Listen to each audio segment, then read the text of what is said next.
ಯಾದಗಿರಿ ಜಿಲ್ಲೆಯ ಸುರಪುರ ತಾಲೂಕಿನ ಹಸ್ನಾಪುರ ನಾಲ್ವಡಿ ರಾಜ ವೆಂಕಟಪ್ಪ ವೃತ್ತದಲ್ಲಿಂದು ವಾಯುಪುತ್ರ ಲಾರಿ ಚಾಲಕರ ಹಾಗೂ ಕ್ಲೀನರ್ ಸಂಘ, ಕಾರು ಚಾಲಕರ ಸಂಘ ಹಾಗೂ ಆಟೋ ಚಾಲಕರ ಸಂಘ ವಿವಿಧ ಸಂಘಗಳ ಸಮೂಹದಲ್ಲಿ ಇಂದು ರಸ್ತೆ ತಡೆದು ಪ್ರತಿಭಟನೆಯನ್ನು ಹಮ್ಮಿಕೊಳ್ಳಲಾಯಿತು. ಯಾದಗಿರಿ ಜಿಲ್ಲೆಯ ಸುರಪುರ ತಾಲೂಕಿನ ಹಸ್ನಾಪುರ ನಾಲ್ವಡಿ ರಾಜ ವೆಂಕಟಪ್ಪ ನಾಯಕ ವೃತ್ತದಲ್ಲಿಂದು ಹಿಟ್ ಅಂಡ್ ರನ್ ಕಾಯ್ದೆಯನ್ನ ಜಾರಿಗೊಳಿಸುವುದನ್ನು ಖಂಡಿಸಿ 1 ಗಂಟೆಗಳ ಕಾಲ ರಸ್ತೆ ತಡೆದು ಟೈರ್ ಸುಟ್ಟು ಹಾಕುವುದರ ಮೂಲಕ ಚಾಲಕರು ಹಾಗೂ ಕ್ಲೀನರ್ಸ್ಗಳು ಧಿಕ್ಕಾರ ಕೂಗುತ್ತಾ ತಮ್ಮ ಆಕ್ರೋಶವನ್ನು ವ್ಯಕ್ತಪಡಿಸಿದರು. ಹಾಗೆ ಮಾನ್ಯ ತಹಸೀಲ್ದಾರರಿಗೆ ತಮ್ಮ ಮನವಿ ಪತ್ರವನ್ನು ಸಲ್ಲಿಸಿದ್ರು. ಈ ಪ್ರತಿಭಟನೆಯಲ್ಲಿ ವಾಯುಪುತ್ರ ಲಾರಿ ಚಾಲಕರ ಸಂಘದ ಅಧ್ಯಕ್ಷರಾದ ಗೊಲ್ಲಾಳಪ್ಪ ಕರವೇ, ತಾಲೂಕು ಅಧ್ಯಕ್ಷರಾದ ವೆಂಕಟೇಶ್ ನಾಯಕ ಬೈರ್ಮಡಿ, ಕರ್ನಾಟಕ ಸೇನೆ ಅಧ್ಯಕ್ಷರಾದ ವೆಂಕಟೇಶ್ ನಾಯಕ ಪ್ಯಾಪ್ಲಿ ಮತ್ತು ಇನ್ನು ಅನೇಕ ಸಂಘಟನೆಗಳು ಅಧ್ಯಕ್ಷರು, ಉಪಾಧ್ಯಕ್ಷರು ಭಾಗಿಯಾಗಿದ್ದರು. ಸಮಸ್ತ ಚಾಲಕರ ಒಕ್ಕೂಟಕ್ಕೆ, ಸಮಸ್ತ ಸಾಮೂಹಿಕ ಕನ್ನಡ ಪರ ಸಂಘಟನೆಗಳಿಗೆ, ಗೌಡರ ಗುಡುಗಿದರೆ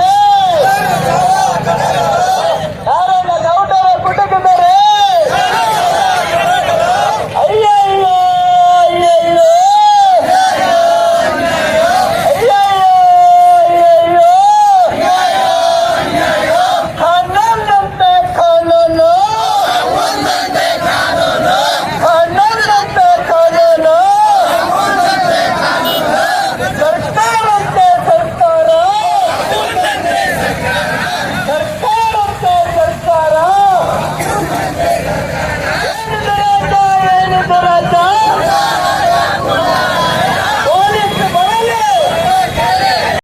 ಮನವಿ ಮಾಡಿಕೊಳ್ಳೋದೇನೆಂದ್ರೆ,